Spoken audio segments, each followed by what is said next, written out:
বিধায়ক হলে বেকারত্ব সমস্যার সমাধান ও যাতায়াত ব্যবস্থার উন্নয়ন হবে আমার প্রথম কাজ। আগামী 2026-এর বিধানসভা নির্বাচনে বরখলায় নির্দল হিসাবে প্রতিদ্বন্দ্বিতা করার ঘোষণা করে এমন প্রতিক্রিয়া ব্যক্ত করলেন উত্তর বরখলার প্রাক্তন জেলা পরিষদ সদস্য জহরুল ইসলাম বরভূয়া।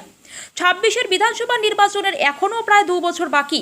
ডিলিমিটেশনের পর বরখলা চক্রের নতুন নতুন এলাকায় আগামী দিনের বিধায়ক পদপ্রার্থীরা জনগণের মন জয় করতে বিভিন্ন এলাকায় গিয়ে বিভিন্ন সভা সমিতি ও অনুষ্ঠানে যোগদান করতে দেখা গেছে।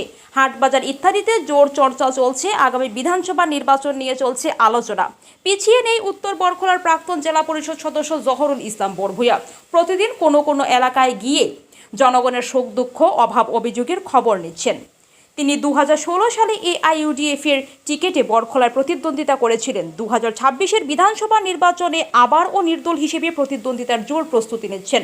রবিবার সংবাদ মাধ্যমে নির্দল হিসেবে প্রতিদ্বন্দ্বিতা করার মতো প্রকাশ করেন তিনি এও জানান, অন্যান্য বিধায়কের মতো প্রতিশ্রুতি দিয়ে তার কাজ শেষ নয়। যদি বিধায়ক নির্বাচিত হন তাহলে যা প্রতিশ্রুতি দেবেন অক্ষরে অক্ষরে পালন করবেন। তিনি 2021 সাল থেকে এখনও পর্যন্ত যারা বিধায়ক নির্বাচিত হয়েছেন সবাইকে ব্যর্থ বিধায়ক আখ্যা দিলেন। তার কারণ হলো বরখলায় অনেক বড় সমস্যা রয়েছে, কেউ পূরণ করতে পারেনি। নদী ভাঙ্গন, রাস্তাঘাট দেখলে মনে হয় নির্বাচিত জনপ্রতিনিধি কেউ নেই। তাই 2026 সালে নির্দল হিসেবে প্রতিদ্বন্দ্বিতা করার প্রস্তুতি নিচ্ছেন তিনি। মানে 2026-এর কথা বলছেন? 26-এ সেটা কনফার্ম।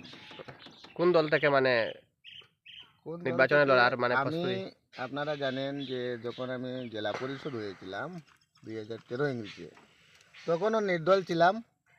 আর 26-এ আমি নির্দল থেকেই প্রতিদ্বন্দ্বিতা করবো, তা কনফার্ম, তাতে কোনো দ্বিধাবোধ নেই। আচ্ছা, আপনি না, আমার কোনো দলে যাওয়ার ইচ্ছে নেই।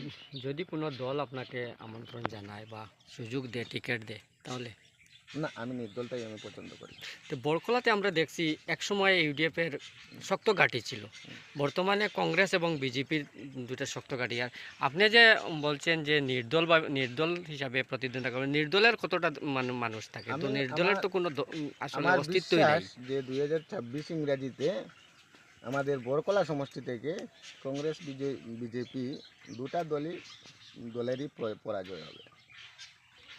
আপনার তো দীর্ঘদিনের একটা যে এটা আশা, ভরসা যে একবার আপনি বিধায়ক হবেন।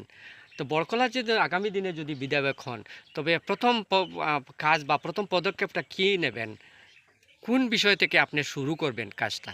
আমার কাজটা হলো কর্মসংস্থান। প্রথম কাজটা হলো আমার বেকার যুবকদের কর্মসংস্থান, যোগাযোগ ব্যবস্থা।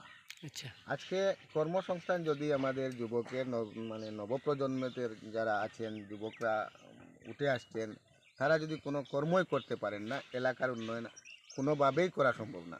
প্রথমে যুবকদের কর্মসংস্থানের ব্যবস্থা করা, সেটা আমার প্রথম লক্ষ্যটা হলো। তারপর হলো আমার এলাকায় যোগাযোগ ব্যবস্থা। এখন আমাদের ডিলিমিটেশনের পর আমাদের বরকলা এলাকাটা অনেক বড় হয়েছে। আমি এই যোগাযোগ ব্যবস্থা যাতে মানে সুন্দরভাবে থাকে, সেটাই আমার লক্ষ্য। আচ্ছা, দেখেন, বলতে গেলে এটার দায়ী বিধায়করাই, শুধু পার্টিকুলার একজনের কথা বলবো না।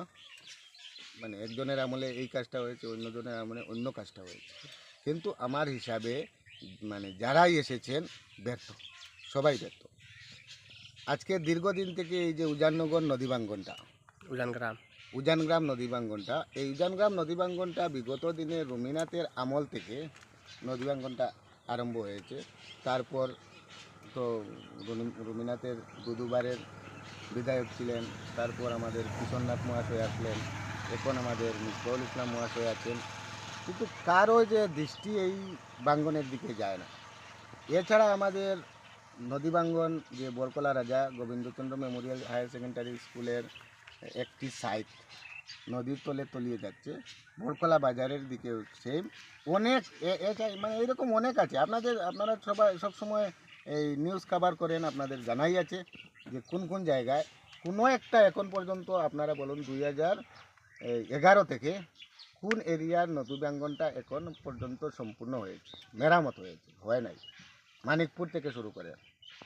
আচ্ছা, আপনাকে বলতে চান দেখেন, তাই যেভাবে বলেছেন সেই হিসাবে তো বোঝা গেল যে আমাদের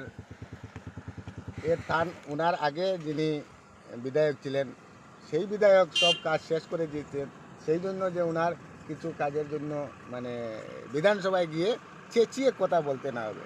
আমাদের গরুয়া ভাষায় একটি কথা আছে যে যে বাচ্চাটা খাটবে সেই বাচ্চাকে মা মানে কিছু খাবার দেবে। তো যদি আমি গিয়া আজকে যিনি বিধায়ক হয়েছেন উনি এই এলাকার জনগণের আওয়াজটা যে বিধানসভায় তুলে ধরার জন্য ওনাকে বিধায়ক বানানো হয়েছে, উনি মিসবাউল ইসলাম হোক বা অন্য কেন। দেখেন কন্ট্রাক্টর যে কাজ করবে, কন্ট্রাক্টরে যখন কাজটা পাওয়ার পরে কন্ট্রাক্টরের কাছে একটা এস্টিমেট থাকে, প্ল্যান এস্টিমেট থাকে, একটা ড্রয়িং থাকে। কন্ট্রাক্টর সেই এস্টিমেট মধ্যে যদি টাকাটা পেয়ে যায়, পুরা টাকাটা যদি পেয়ে যায়, তাহলে কন্ট্রাক্টর আমার মনে হয় যে কাজের মধ্যে কোনো দুর্নীতি করবে না। আর যদি দেখা যায় সেখানে অনেক পার্সেন্টেজ দেওয়া লাগে, তখন কন্ট্রাক্টর তো আর ঘরের জমি বিক্রি করে সেই পার্সেন্টেজটা দেবে না। পার্সেন্টেজ বলতে জিনিসটা স্পষ্ট করুন। অনেক জায়গায় দিতে হয় যখন কন্ট্রাক্টর কাজ শুরু করার কাজ আগে, শুরু করার এটা আগে আমরাও এবং শুনি, প্রায় কাজ সময় শোনা যায়। শুরু করার আগে এবং পরে কন্ট্রাক্টররা অনেক পার্সেন্টেজ দিয়েই কাজ করতে হয়। যদি যেটা- পার্সেন্টেজটা এই মানে স্কিম থেকে দেওয়া হয় তাহলে কাজের তো দুর্নীতি হবেই। মানে কন্ট্রাক্টর যে পার্সেন্টেজটা দেয় এটা বিভাগীয় কর্তৃপক্ষ না বিধায়ক সেটা আমি মন্ত্রী, ক্লিয়ার এটা করতে যাচ্ছি না, কারণ যারা নেন সেটা সবার জানা আছে এবং জনগণেরও সেটা জানা আছে। মাঝে আমরা একবার শুনছি যে বললাম তো, এই আগের প্রশ্ন আপনি যে প্রশ্ন করেছেন সেটাই সব কিছু আছে, নতুন করে আর বলতে হবে না। ঠিক আছে। আচ্ছা, আপনি কি অনুমান করেন? দেখুন আমি তো থাকবোই, সেটা কনফার্ম, আমি নির্দল থেকে